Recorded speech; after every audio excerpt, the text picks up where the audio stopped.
Chair, I have RS 3040 concerning education regarding data reporting. RS 3040. Did you get revisers on that? Bill introduction, Jason. I'm sorry. RS 3040. 26 RS 3040. Committee, any questions or objections to introduction of that bill? Seeing none, that is introduced. Are there any other bill introductions? Seeing none. Our sole piece of business today is work on Senate Bill 452, final action on that. And with that, I don't know if Mike or Jason, Mike, give us a quick review of the bill. Or Jason, which it's reviser's choice today. Bottom line is, if you read the fiscal note, it's got a good description. It provides the bill would expand the definition of law enforcement officer in the state traffic and vehicle abandon laws to include federal law enforcement officers. It amends the Tort Claims Act to include enforcement of federal laws and executive orders. It provides a expansion of the crime of interference with a law enforcement officer to include federal law enforcement officers and so on. So I could go on, but I think that's the gist of it, is to include federal law enforcement officers and vehicles in a variety of statutes. Which regard with interfering with their duties, right? Committee, any questions on this bill? Senator Clifford. Thank you, Mr. Chairman. I don't know if Mike or Jason wants to answer this, but we were talking about the HALO Act last week. I know we're not in a federal situation here, but how does it treat the press? Or does this bill address the press? Are they treated any differently on the 25 feet and quote unquote interference? So thank you. Thank you, Mr. Chairman. Jason, if you could. Mr. Chairman, members of the committee, the members of the press are treated no differently than any other member of the public with respect to Senate Bill 452 or under the federal or the Florida HALO Act that was discussed in committee last week. Thank you for your answer. Thank you, Mr. Chairman. Yeah, in other words, if they were there on the scene of an active investigation or something like that, they could not interfere the same way as anybody else could interfere. They could observe from 25 feet and be asked to move back if they got closer, which is within the bill, I believe. Well, that's the HALO Act, and we haven't really got to that yet. But bottom line, we don't want anybody interfering in what could be dangerous situations, I think. So, Senator Fascadeau. Thank you, Mr. Chairman. Jason, so what is the definition in this legislation for interfering?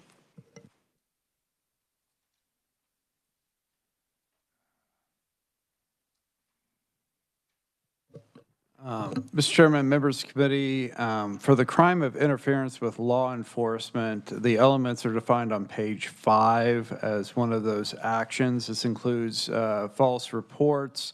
It includes concealing, destroying, or materially altering evidence with the intent to hinder apprehension or prosecution of a crime, knowingly obstructing, resisting, or opposing any person trying to serve process or execute or attempting to execute any writ, warrant, process, or order of a court, or knowingly fleeing from a law enforcement officer.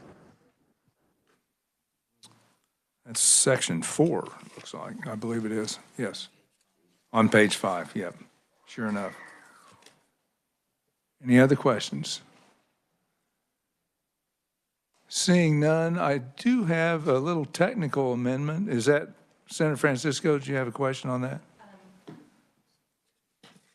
Thank you, Madam Chair. Thank you, Mr. Yeah, that's coming from tax. You just came. I just got a haircut last week, and I didn't realize. It looks great. Thank you. Actually, she did a terrible job, but that's okay.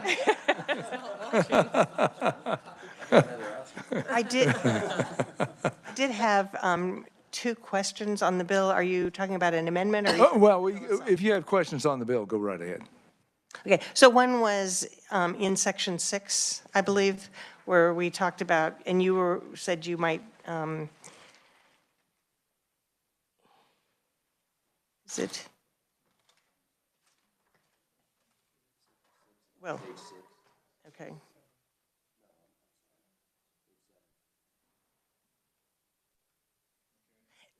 When you talked about the legislative, on line 27, any federal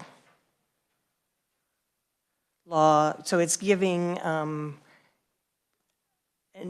exception for liability for damages resulting from any federal law or executive order. And my question was, why would we do this for the state? Seems to go beyond that. And I know that I brought up that question when we had the hearing on the bill. I'm trying to think of the question. In other words, I don't know, Jason, or do you understand what the senator is talking about? Mr. Chairman, members of the committee, I believe the provision is if any government entity or employee acting within the scope of their employment concerning federal law or a federal executive order results in damages, they would be immune from civil liability for those damages. So it's conduct by the state government or employee in relation to any federal law or federal executive order. So it's liability for the state law enforcement officials, state or local law enforcement officials who are helping to prevent, any interference with an investigation being conducted by the federal law enforcement. Correct? The amendment is to the Kansas Tort Claims Act, and if you brought a lawsuit under the Kansas Tort Claims Act and claimed that there was negligence because of enforcement of a federal law or executive order, this provides immunity under the Kansas Tort Claims Act. So it doesn't provide any type of immunity under the federal civil rights laws and so on. Does that answer your question, Senator? It does, thank you. Okay. I'm glad we looked at that. I had one other concern, and that's when we talk about vehicles.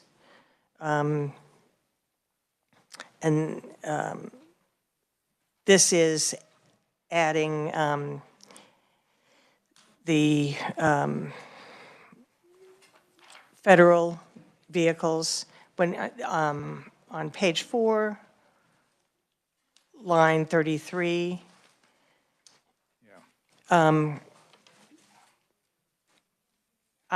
not clear that that is emergency vehicles, so I would prefer to have it say including emergency vehicles owned by the federal government rather than just vehicles owned by the federal government. And that's an amendment, so I think we can go ahead and offer the amendment and discuss that.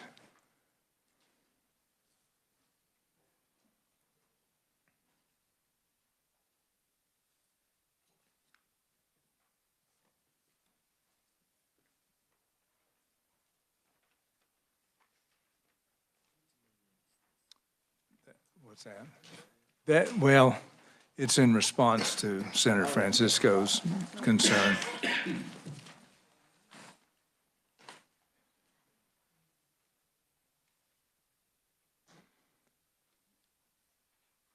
And Jason, if you want to explain.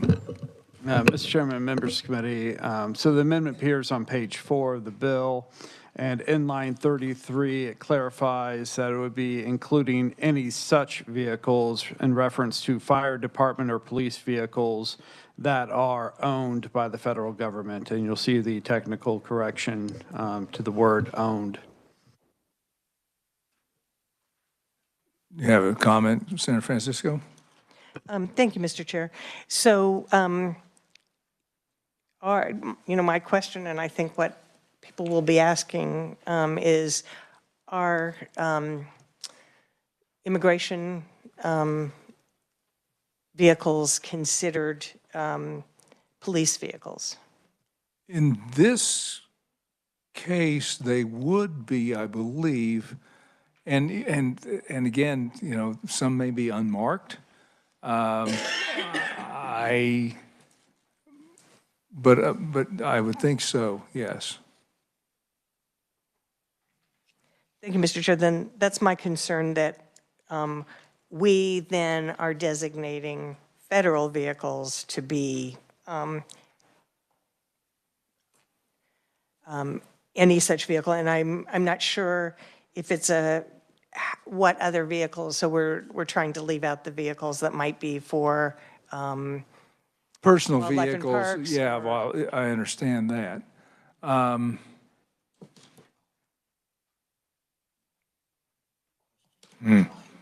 I'm not sure how we get around some of that, because you might have some vehicles where the personal vehicles, the state vehicles or whatever. But these are what we're talking about, emergency vehicles, or, you know, it could be possibly unmarked vehicles involved in enforcing a particular situation on federal law too. So, Senator Blue. Thank you, Mr. Chair. I'm a scenario person, so I'm thinking about this. So I think it was 4 or 5 years ago, Congressman Kevin McCarthy came to Garden City for a fundraiser for, at the time, candidate Tracy Mann. He had federal government vehicles with him, with bodyguards and law enforcement. The only reason I know that they were with him is because their tags said U.S. government and DC tags and so forth. Due to the political climate that we're in, and if somebody wanted to come and protest that at some point, my question is, I think that those government vehicles should be protected. Is that not your intent? My concern is that this section refers to emergency government functions and emergencies. So if we want to protect those vehicles in another way, I think I think someone should offer an amendment that does not focus on emergency vehicles. This may do that, but in an awkward way, because all the rest of the section talks about shall be designated as an authorized emergency vehicle and emergency medical services. So I think we're entwining kind of regular vehicles with emergency vehicles, and I think they are two different things. Mr. Chair, if I have a follow, I understand, and I don't know if this is cleaning it, but I think in general, any federal law enforcement officer, no matter what their entity, if they are being a bodyguard or if they are working an active scene, they should be protected. And I don't know. I don't know if we're going down a rabbit hole with this, but my intent as a legislator is I want to make sure that they all are protected. I understand that. Senator Gossage, comment. Yes, I think it's clear that, you know, we see fire department vehicles, but they're not always having their lights on, and they're not always on their way to a fire. And if so, we are to yield to them, et cetera, and we don't want to be in the way when they're trying to get to a fire. The same with police vehicles, if they are needing, or they're pulling you over, or they need to get into a certain area. And to address what Senator Blue was saying, typically, if you're going to have this kind of parade of vehicles as somebody is coming in, but the president or the legislator, they usually have like police escorts, and they would have like a couple of motorcycles in front of them, or a police vehicle kind of leading the way, showing that, you know, they get precedence, or we're gonna stop the road here or whatever, and they need to go through, or they need to park here, or whatever. To me, this is just kind of common sense. We need to let law enforcement do what law enforcement does.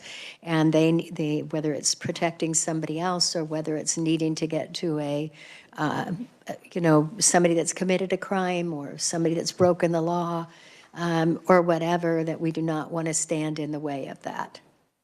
And thank you, Mr. Chair. And I do think that, in the cases where we're talking about situations with emergency vehicles or enforcement of a federal law, you're probably not going to see just random city or county vehicles or federal vehicles there unless they were part of the enforcement process. So I'm not so, it does feel like maybe we're going down a rabbit hole by trying to be too precise on our language here. And so, Senator Francisco. Thank you, Mr. Chair. So why is it important to identify federal vehicles as vehicles that shall not be required to be designated by the Board of County Commissioners as authorized emergency vehicles? I mean, I'm wondering why we even need this. Because that part of the statute, as I understand, is just saying how the county commission deals with county vehicles. So we're adding vehicles from the federal government, and I don't know that they need designation or need to be excluded from designation. Let me look at this for a second and think about it. Yeah. Forgive me, Mr. Chair, which line are we looking at? This would be on page 4, section 3. Thank you. Which is what we're looking at. And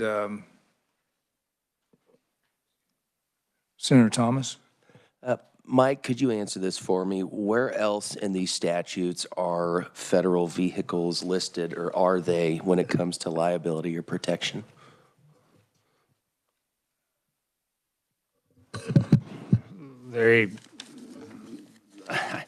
The crime that's expanded in this bill,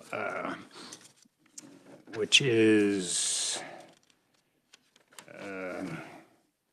Section 4 on page 5, interference with law enforcement is, and it's current law.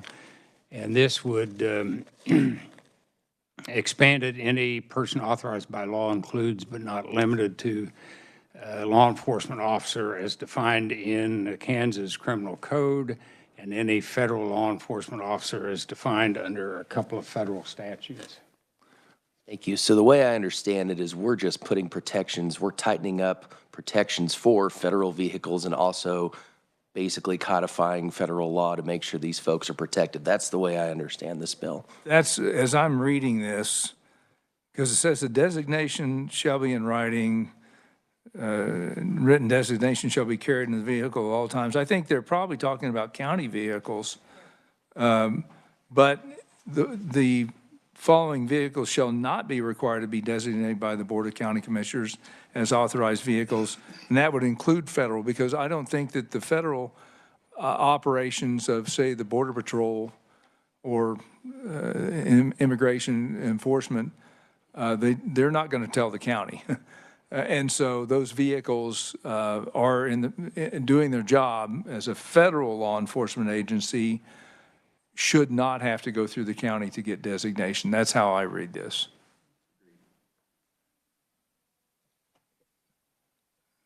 Senator Francisco. So how, they've been operating, right, in the state, under what authority? I mean, I don't think that, I'm just saying I don't think they need this authority. I think this is just granting them authority, just to be clear, to clarify that, if they're there under federal authority. That's how I see it. Senator Thomas? I agree, and I think this just further provides liability protection from those federal agents. That's the way I understand this. So if we don't do this, it opens the door for potential liability lawsuits. So the way I understand this bill is putting those protections in place. Senator Francisco? Okay, so now I'm back to any such. So any such refers to fire department vehicles or police vehicles owned by the federal government. So only fire department vehicles and police vehicles. It says fire department vehicles or police vehicles that are publicly owned, including any such vehicles owned by the federal government. So it includes the vehicles owned by the federal government. The fire department and the police vehicles. Well, I think I think they're talking about the county or the municipality, fire department, or police vehicles that might be assisting in protecting the federal operations from being informed. Mike, if you could step in here and clarify. There is another statute that's cited in the Section 3 there. It's not amended in this bill, but it's KSA 8-2010 little a. And so that statute provides an application for designation of a vehicle, authorized emergency vehicle, and so on. And it includes civil defense vehicles,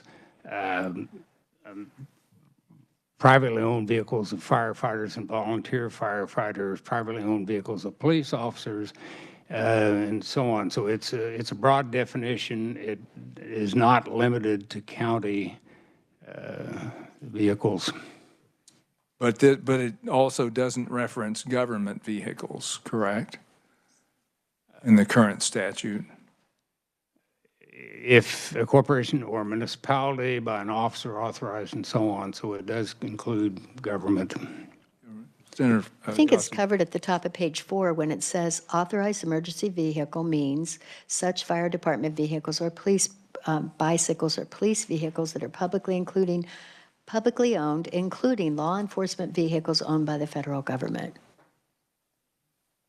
They may not call them police vehicles, but law enforcement, same thing with, in this bill, it expands the term law enforcement officer to include federal officers. So I think it's covered there, and I'm ready to make a motion on this amendment, Mr. Chair. okay. I will move my amendment then. Second by Senator Gossage. Any further discussion? Seeing none, all those in favor say aye. Aye. All those opposed, no. We are back on the base bill. We have another, Senator Falscadeau.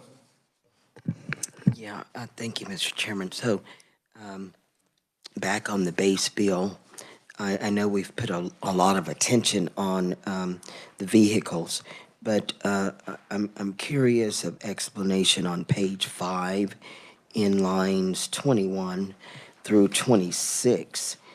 So, would these law enforcement or individuals in these vehicles, it's saying that a person who is resisting or fleeing from, how will they know that that person is really a part of law enforcement if they aren't wearing uniform or badge, etc.? I know me as a single woman and traveling a lot, and I think I watch too much television, and so the cars, you think it's an officer, but it's really not. How would that individual citizen or not know for sure that they're fleeing or not to the right source? Thank you. Mike, I'm trying to look for And I guess, Mr. I Chairman, think that's in current law. It is current law. It's part of the definition of interference with a law enforcement officer, which includes falsely reporting a crime or basically concealing, destroying, or altering evidence, knowingly obstructing, resisting, or opposing any person authorized by law to serve process or execution of a writ or warrant, knowingly fleeing from any law enforcement officer, and so on. So if you have no clue that the person is a law enforcement officer, I don't think you could be charged under this statute. Senator Thomas? Yes, thank you, Mr. Chair. Federal agents are required to carry identification. They're required to identify themselves. And if you impersonate a federal agent, you've actually committed a crime. And so they can't, they can't walk up and attempt to detain you or anything in that without first identifying themselves. That's the way I understand it. So if they were to do so, then they would be operating incorrectly. Any further discussion? Any further amendments? Senator Tyson. Thank you, Mr. Chairman. I have an amendment. We'll have it passed out. And if I may, Mr. Chairman, it's nice to see Mike back in this committee. We're working him hard today. And do you want to, once it's passed out, explain it, or would you like Mike to explain it? Let Mike explain it once it's distributed.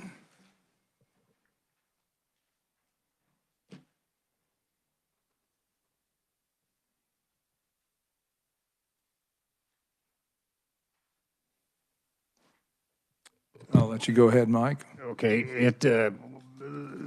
this amendment would add a new section to the bill, new section 1, and would create a new crime of unlawful approach of a first responder.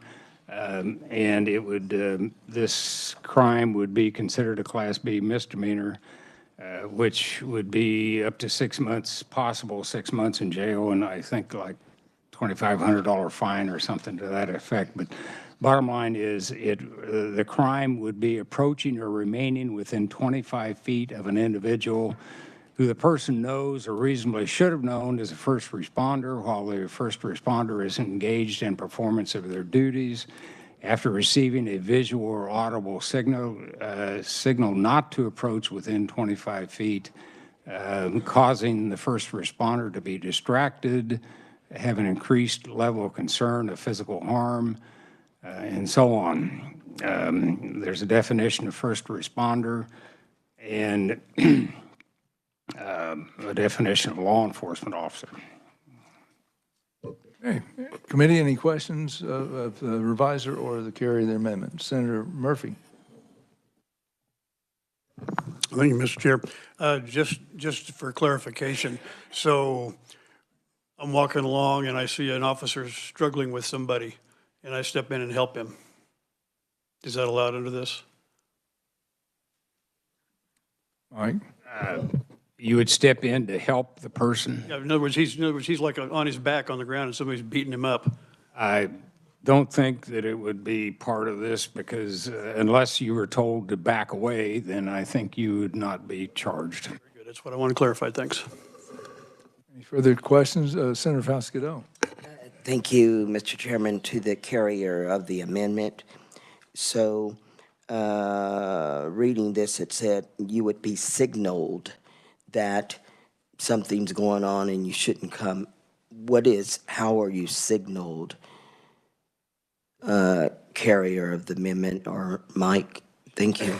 Senator Tyson. Thank you, Mr. Chairman. So we're not defining signal. Signal could be by voice, by hand gesture, by different mechanisms. So we are leaving that up to the discretion of the law enforcement. Okay. Any further discussion or questions? Senator Francisco.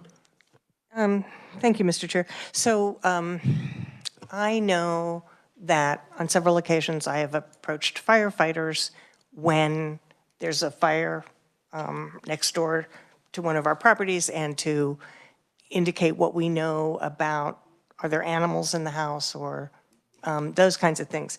So I think this just sets an awkward relationship between those individuals and members of the public if you feel I always need to have permission. And do you then have to watch for that signal? We don't want to distract them. In some cases, it is providing additional information to those firefighters. Senator Tyson. Thank you, Mr. Chairman. So this is for somebody that is trying to distract or prohibit the officer or first responder from being able to do their work. In fact, we debated about the 25 feet, whether it should be broader. I had concern that that wasn't far enough. but this has been tested in law, and so we're modeling it after other legislation. It hasn't been tested in Kansas, I will be clear on that. Senator Gossage? I just think the term unlawful covers it because it says an unlawful approach. That I wouldn't consider that to be unlawful if I was going to approach a firefighter and maybe I see my neighbor's house and like they do have a dog or whatever. But if he goes, it's not safe, you know, don't come forward, then that's, if I continue to approach without saying maybe they have a dog, you know, or yelling something like that. Otherwise, it would be unlawful because they're saying, hey, stay back, we're trying to get our job done here, or whatever, and that would be considered unlawful. Safety concern, and from 25 safety. feet. Yeah. To me, to Ed's probably 25 or 30 feet. So you could yell to someone, say, hey, they've got a dog, or I've got some information. Do you have time for me to approach? And they might be concentrating on something that we're not aware of or somebody else not aware of. Senator Clifford. Yeah, thanks, Mr. Chairman. And in 3, you have to have received a signal not to approach. I mean, that's already established. So Correct. An innocent citizen going up to a firefighter unsignaled, no problem. So I'm for this amendment. Any further discussion? Senator Francisco. Thank you, Mr. Chair. If you're deaf, you may not receive an audible signal. Visual or audible signal not to approach. Yeah. Any further discussion? Senator Fasquedo. Thank you, Mr. Chairman. The comment by Senator Francisco reminded me there was legislation that Representative Gail Finney, I believe we passed it into law. There was a mentally ill young man who was just being friendly and walking up to the police, and I can't remember if he was killed or what was it, but there was some legislation for law enforcement to be aware of those visually impaired and mentally incompetent individuals. Thank you. Senator Tyson, Carrier, would you like to comment on that? Thank you, Mr. Chairman, but I think that'd be a question for Mike. Mike? Yeah, I'm not aware of that legislation, but I'm not either. I can look it up. any further discussion? Seeing none, do you move your amendment? Thank you, Mr. Chairman. I move my amendment. Is there a second? Second by Senator Gossage. Any further discussion? Seeing none, all those in favor say aye. All those opposed, no. We're back on the base bill. I'm not aware of any further amendments. Are there any further amendments? Yes, Senator Tyson. Thank you. I don't have an amendment. I just, you know, that amendment, it did pass, it did go on. It is a misdemeanor.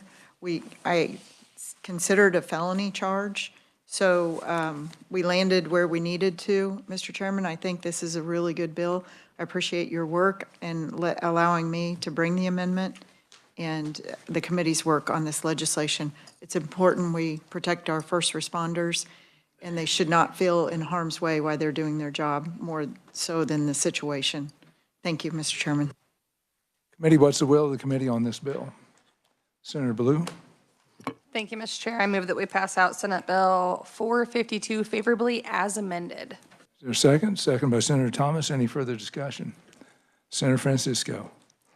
Thank you, Mr. Chair. I just want to, I appreciate the intent to address these issues. We certainly want to protect our first responders, but we did hear during the testimony that this was in particular to try to avoid some situations that we've seen in other states with regard to immigration enforcement. I just think it's an awkward time to add all this because in the two cases where we saw American citizens being killed, one, and this is my understanding, that health providers weren't allowed to approach that person and said to step back. And in the second, an individual was trying to help someone who had been, I believe, thrown to the ground. So if law enforcement is acting responsibly, there's not a problem. But that's not necessarily what we've been seeing. And so I will try to see if there's any other language we could add to help make sure that First Amendment rights to protest are being honored. Thank you. Any further discussion? Senator Starnes. I appreciate your comments, Senator, but if law enforcement would have not been ordered to stand down, those people would still be alive, because law enforcement is not able to enforce the law and arrest those people for things that they've done that put themselves in harm's way that were illegal. Any further discussion? We have a motion and a second. All those in favor say aye. Aye. Those opposed, no. Would you like to be recorded? Okay, Senator Francisco wants to be recorded. Committee, that is all of our work for today. It was a robust discussion, and I appreciate every bit of it. We obviously are on the floor the rest of the week, and that's about it. Thank you for your work. We are adjourned.